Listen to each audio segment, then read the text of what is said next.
Hello, Patricia Ross. Welcome to Passion Time. I'm here with Crystal Hadnott. Crystal, I've known for many years because she used to be my Pilates professor. And Crystal is a fitness expert, and she's also a nutritionist. But today we're going to talk about her book, The Finish Line Was Just the Start. Yes, did I get that right? You did. But first, Crystal, you get the question everybody gets, which is, what is your passion and how are you living your passion? Well, my passion was to introduce people to health and wellness in a unique way, because traditionally in the African American community, health and wellness was not sexy. That's interesting, right? And so, so I wanted to introduce it to groups of people, not necessarily African American community, but everybody who particularly wasn't drawn to health and wellness, and make it sexy. And so that's kind of what my passion has been for the last 10 years. Crystal Hadnott has run over 100 marathons, and I can't even run to the corner.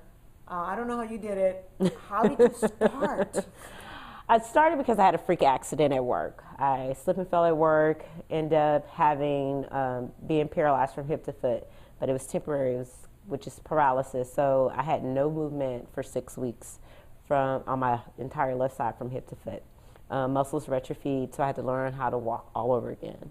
Wow. Went through therapy, got as far as to walking on a cane, and the doctors was like, that's it. This is where you're going to be. And I was like in my 20s, and the cane was not sexy. And so I was like, this is not going to be the end of my story. So in those moments, I challenged myself to not run a 5K or a 10K, but to run a marathon. Oh my gosh. Were you always that way with yourself? I've always been super overachiever all my life. So when you were you an athlete before then? I was a tennis player from age 5 through college. I understand when you started running that you fell, and some man named Mr. Taylor changed your life. Tell me about that. Who is this Mr. Taylor? Mr. Taylor changed my life because in the moments that I went out to run for the first time, I was still walking on a cane, and I took a few steps at Herman Park, and I fell. And out of nowhere, I heard a man, get up. I was like, who is this man? I didn't know this man, never seen him before, no connection to him. But he told me to get up, and I got up, and he asked me a few questions, and we started talking about running, and come to find out, out of nowhere, he was the mentor for my mentor, and they both had been running marathons before. And so I told him about my challenge, and from that day forward, he became my little running guardian angel at Herman Park. Is he still in your life? He is still around at Herman Park, yes. So you were telling me you were an overachiever, you were always an overachiever. What made you an overachiever? Why? Well, being the only girl between two boys. Oh, okay. You're in the middle. I'm in the middle. They've done studies on this. I was the middle child. My niece is an overachiever. Yes. So I was the typical middle child, and it was very difficult being just the only girl. So I wanted the attention. I wanted to be seen. Right. And so I was an overachiever in school. Everything I sought out, I was like, I'm going to college, but not just college. I want to get a master's degree. I want a PhD. I want to go to law school. So and I did it. And that's been my life. Tell me a little bit about the book, because it talks about those challenges that you faced. Why did you decide to write a book? I decided to write a book, one, because I had been writing little snippets for myself as little affirmations. And then 2 years ago, I was interviewed to be a chapter of a book, The People of Memorial Park. And it touched me that I was known as the girl of Memorial Park. Oh, wow. And that's so I was like, so I was like, wow, you guys are interviewing me to be a part of this book. Like, wow. And for me, Memorial Park was the place of the runners. And my first time there was very scary, and now to be known 10 years later as, oh yeah, that girl, she's at Memorial Park all the time. I was running all the time, and it became very inspirational. And in those moments of telling my story behind why I run, it kind of sparked the interest for me to tell more.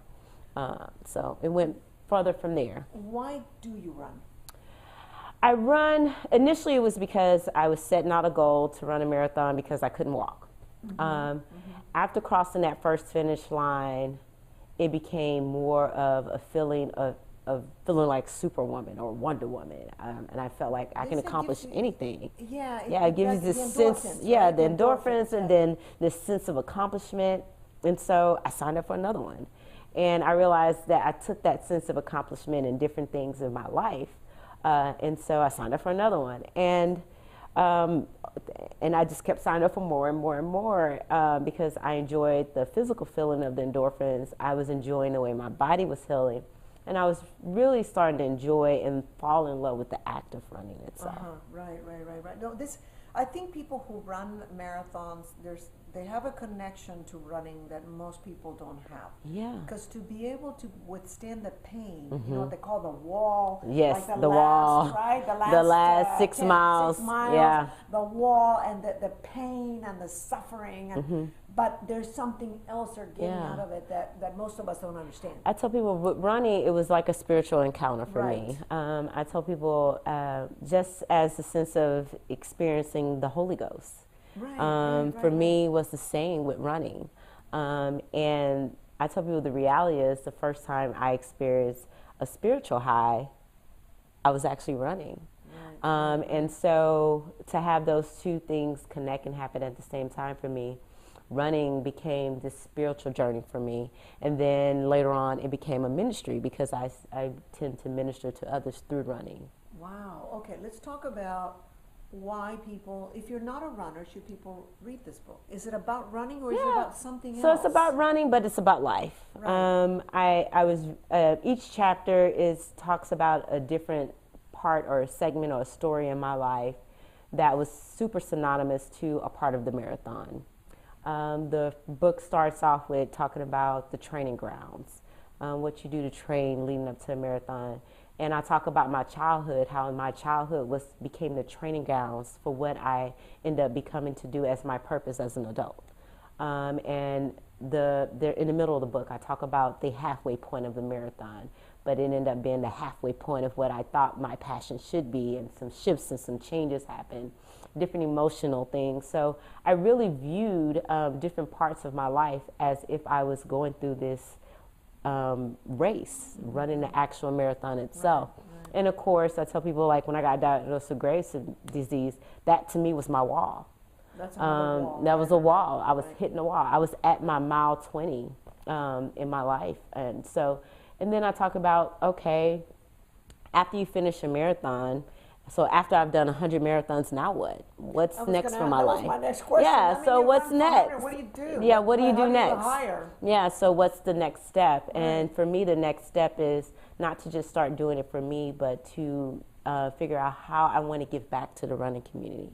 And so my project next year is that I'm starting nonprofits to deal with childhood obesity, specifically girls, Pavement Princesses, where basically we will deal with education through an actual running group. That's awesome. For little girls between the ages of 16 to 13. Fantastic. Well, thank you, Crystal Hadnott, and you need to check out this book. Where can they get the book? They can get the book directly from our website at crystalhadnott.com, and they can order it and be shipped to them.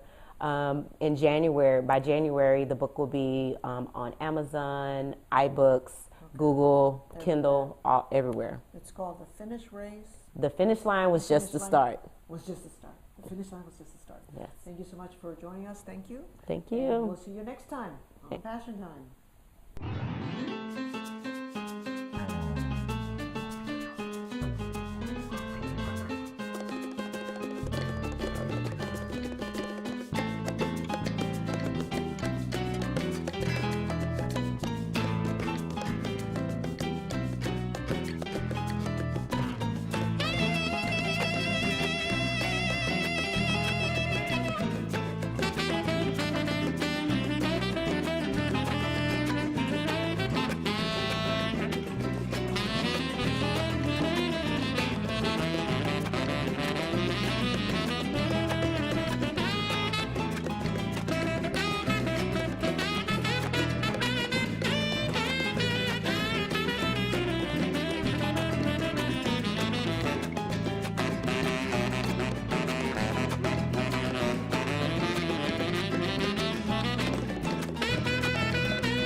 cambia tu vida.